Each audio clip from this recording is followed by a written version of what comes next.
আমরা বারে বারে আক্রান্ত হয়েছি। আমি এবং আমার অসংখ্য ভারতীয় জনতা পার্টির বিধায়ক কলিগ তারা আজকে বিধানসভার প্রবেশদ্বারে সিঁড়িতে দাঁড়িয়ে এই বাংলার যিনি সবচেয়ে বড় সর্বনাশ করেছেন, এই বাংলাকে যিনি 7 লক্ষ কোটি টাকা ঋণে পরিণত করেছেন, এই বাংলা থেকে যিনি তাতাকে তাড়িয়েছেন, এই বাংলাতে যিনি তোষণের নামে হিন্দু সমাজকে, হিন্দু ধর্মকে কার্যত এখানে ধ্বংসের মধ্যে নিয়ে যাচ্ছেন, আমরা অস্তিত্ব রক্ষার সংকটে ভুগছি। এই বাংলার পাহাড় থেকে জনজাতি থেকে পশ্চিমাঞ্চল কর্মী সমাজ, সুন্দরবনের প্রান্ত দলিত মানুষ যারা এই সরকারের মুখ্যমন্ত্রী অত্যাচারী মমতা বন্দ্যোপাধ্যায় দ্বারা আক্রান্ত, আমরাও সমানভাবে আক্রান্ত। বিরোধী দল নেতা সহায়তাধিক বিজেপি বিধায়ককে গত এই 3.5 বছরের এদিক সময় 4 বছরের কাছাকাছি মোট 4 বার বহিষ্কার করা হয়েছে। প্রথমে 5 মাস আমরা মহামান্য হাইকোর্টে গেছি, মহামান্য বিচারপতি রাজাশেখর হলদার হস্তক্ষেপ হয়েছে এবং ওনাদের অনির্দিষ্ট সময়ের জন্য আমাদের বাইরে রাখার সিদ্ধান্ত পুনর্বিবেচিত করতে ওরা বাধ্য হয়েছে হাইকোর্টের হস্তক্ষেপে। পরবর্তী সময়ে 3বার 1 মাস ধরে বহিষ্কার। এবারে বাজেট অধিবেশনে আজকে রাজ্যপাল মহোদয় আসেন ধন্যবাদ জ্ঞাপনে। এই বিধানসভা নীতি আছে, বিরোধী দল নেতা বক্তব্য রাখবেন, এই রাজ্যের মানুষের কথা তুলে ধরবেন, এই রাজ্যে নারী সুরক্ষার কথা তুলে ধরবেন, এই রাজ্যে আর্জি করে অভয়ের বিচারের কথা তুলে ধরবেন, এই রাজ্যে নারী সুরক্ষা, শিশু কন্যাদের ধর্ষণ খুনের বিরুদ্ধে বলবেন, এই রাজ্যে 2 কোটি বিতর্কের জন্য বলবেন, এই রাজ্যে একটা শিল্প আসেনি তার জন্য বলবেন, এই রাজ্যে কৃষকের কথা বলবেন, এই রাজ্যে শ্রমিকের কথা বলবেন, এই রাজ্যে মাটি ভাঙনের কথা বলবেন, এই রাজ্যে চা বাগানের গরিব বেসরকারি তরুণের বিরুদ্ধে করবেন, এই রাজ্যে সরকারি কর্মচারী, পুলিশ কর্মচারী কেন্দ্রীয় হারে দিয়ে সিমেন্ট পে কমিশনের কথা বলবেন, এই রাজ্যে অবিলম্বে আয়ুষ্মান ভারত, অবিলম্বে প্রধানমন্ত্রী ফসল বীমা যোজনা, এই রাজ্যে বিশ্বকর্মা যোজনা, এই রাজ্যে বেটি পড়াও বেটি বাঁচাও যোজনা, এগুলো তুলে ধরবেন। আর তার বিপ্লবীতে মাননীয় মুখ্যমন্ত্রী বিরোধী দলের পুরে দেওয়া কথাগুলির উত্তর দেবেন। সমস্ত চক্রান্ত নবান্ন থেকে করা হয়েছে। এখানে একজন উদ্যোক্তা আছেন যার মেরুদণ্ড বাইরে খুলে রেখে এখানে এসে তিনি অধ্যক্ষের কাজ করেন। আদি টানারের তাই সবসময় একটা চোখ বন্ধ থাকে, বাম দিকের চোখ বন্ধ থাকে আর ডান দিকটা খোলা থাকে। তিনি সুপরিকল্পিত ভাবে শুভেন্দু অধিকারীকে, অগ্নিমিত্রা পালকে, হাউসে না থাকা সত্ত্বেও বিশ্বনাথ ঠাকুরকে এবং বঙ্কিম ঘোষকে 30 দিনের জন্য হাউসের বাইরে বহিষ্কার করেছেন। যাতে আমরা গর্বিত, আমরা কেউ ব্যথিত নই, আমরা কেউ হতাশ নই, আমরা গর্বিত, কারণ আমরা সনাতনী, আমরা হিন্দুস্তানের মানুষ, আমরা হিন্দু। আমরা কি বলতে চেয়েছিলাম? আমরা বলছিলাম মা সরস্বতী পুজো শুধুমাত্র হিন্দুদের পুজো নয়, এটি সমস্ত বিদ্যালয়, শিক্ষা প্রতিষ্ঠানে উৎসবের মতো পুজো হয়। এই পুজোর সঙ্গে বিদ্যা দেবী, জ্ঞান দায়িনী দেবী, শ্বেত শুক্র দেবী, শ্রী পঞ্চমীতে গোটা ভারতবর্ষ, বিশেষ করে বাংলায় সবাই আগ্রহের সঙ্গে অপেক্ষা করে থাকেন। আমরা বলতে চেয়েছিলাম কালকে কি আমাদের মহিলা বিধায়িকরা শ্রীমতী অগ্নিমিত্রা পাল, শ্রীমতী শিখা চ্যাটার্জি, শ্রীমতী মাওইতিনা মহারায়, শ্রীমতী শিরূপা মিত্র চৌধুরী, শ্রীমতী তাপসী মন্ডল, শ্রীমতী চন্দনা বাউরি, শ্রীমতী সুমিতা সিনহা, এরা তাইকে বলতে চেয়েছেন যে কেন মুখ্যমন্ত্রী যে কলেজে তিনি ধরেন বলে দাবি করেন সেখানকার ছাত্রীকে কলকাতা হাইকোর্টে যেতে হল, কেন র্যাব করিয়ে, কেন সেখানে জয়েন্ট সিপি ডিসিকে দাঁড় করিয়ে পুজো করানো হলো, কেন সাবির আলী তৃণমূল ছাত্র পরিষদের নেতা তার বিরুদ্ধে ব্যবস্থা গ্রহণ করা হলো না, কেন হরিণঘাটার নবরূপড়াতে হেডমাস্টার মশাইকে গিয়ে আগামীর বন্ধন তৃণমূলের বুথ সভাপতি তিনি গিয়ে সরস্বতী পুজো এখানে করা যাবে না হুমকি দেওয়ার পরে কেন তার বিরুদ্ধে ব্যবস্থা সরকার নেয়নি, পুলিশ নেয়নি, এমনকি তৃণমূল কংগ্রেস নেয়নি।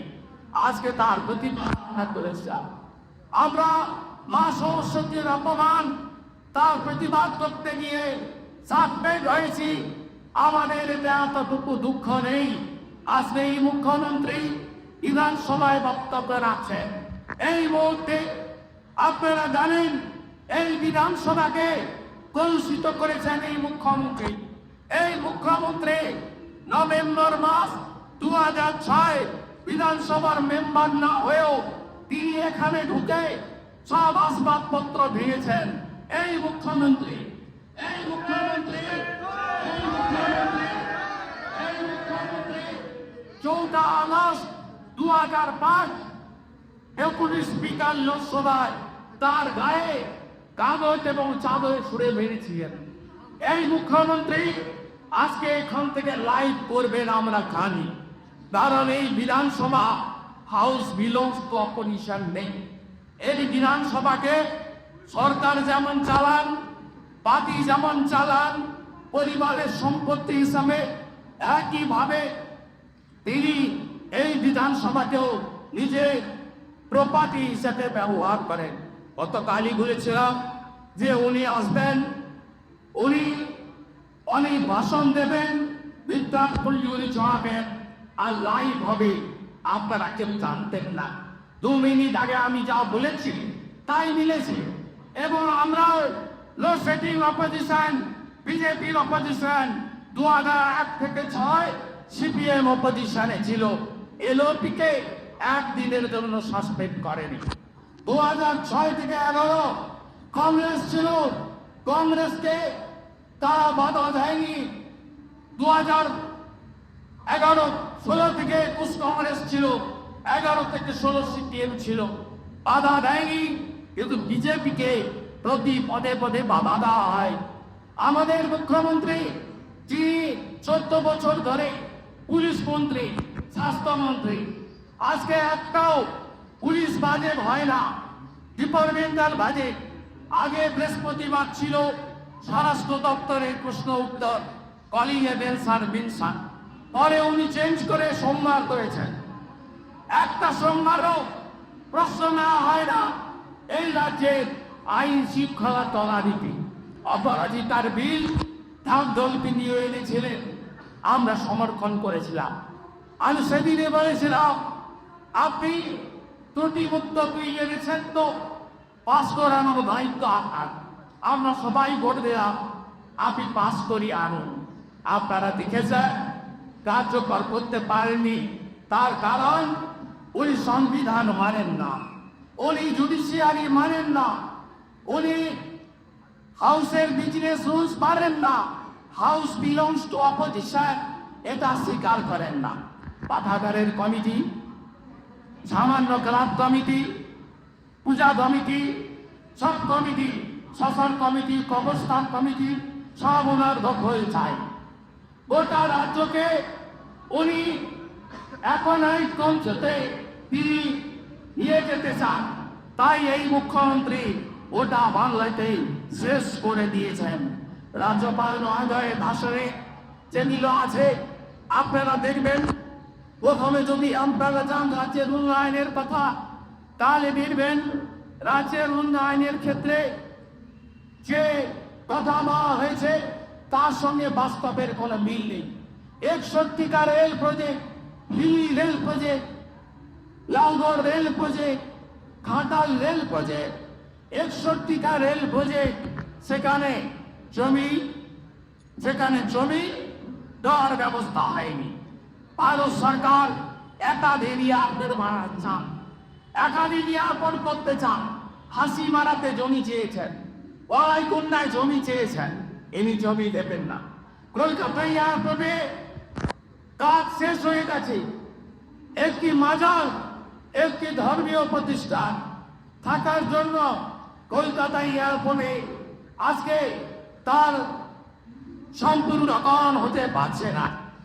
অশ্বিনী বৈষ্ণব যে 7ই সেপ্টেম্বর 2023 চিঠি লিখে বাংলায় নতুন 61টা রেল প্রজেক্ট করতে চান, জমি উনি দেননি। জাতীয় সড়কের ক্ষেত্রেও তাই, এয়ারপোর্টের ক্ষেত্রেও তাই। বানুরবাদ airport, Malda airport, Cooch Behar airport, Hasimara airport, পাইগুন্দা এয়ারপোর্ট, কলকাতা এয়ারপোর্টের সম্প্রসারণ, বাগডোগরা সম্প্রসারণ। আপনারা দেখুন, তাকে নতুন এয়ারপোর্ট করার জন্য চিঠি পাঠিয়েছিলেন পি অশোক গজপতি রাজু। সেই চিঠি দেখুন, উনি জমি দেবেন না। এই রাজ্যকে কোথায় নিয়ে যাচ্ছেন? 4% দিয়ে গেল। আপনি বলেছিলেন এর জন্য কেউ করবে না। আজকে আপনি সাইড থেকে সুপ্রিম কোর্ট কর্মীদের বাধা দিয়েছেন। কেন্দ্রের সঙ্গে তফাৎ কত? 35% তফাৎ আপনার এখানে। আপনি গোটা ভারতবর্ষে 7th পে কমিশন পেয়ে গেছে। আজকে আপনি 7th পে কমিশন ফরমেশনই করেননি। এই সরকার কর্মচারী বিরোধী সরকার। 51টা এমপ্লয়মেন্ট এক্সেট বন্ধ করে দিয়েছেন। 2 কোটির বেশি বেকার, কর্মসংস্থান নেই। 77টা মুসলিম জনগোষ্ঠীকে ওবিসি দিতে গেছিলেন, হাইকোর্টের ডিভিশন বেঞ্চ বাতিল করে দিয়েছে। সুপ্রিম কোর্টে গেছিলেন স্টে আনতে, সুপ্রিম কোর্ট স্টে দেয়নি। আপনি একটাও চাকরি দিতে পারেননি। আগামী কয়েকটা মাস আপনি আছেন, আপনি চাকরি দিতে পারবেন না। ওটা বাংলা জুড়ে একটাই আমার তোপা এক দাবি।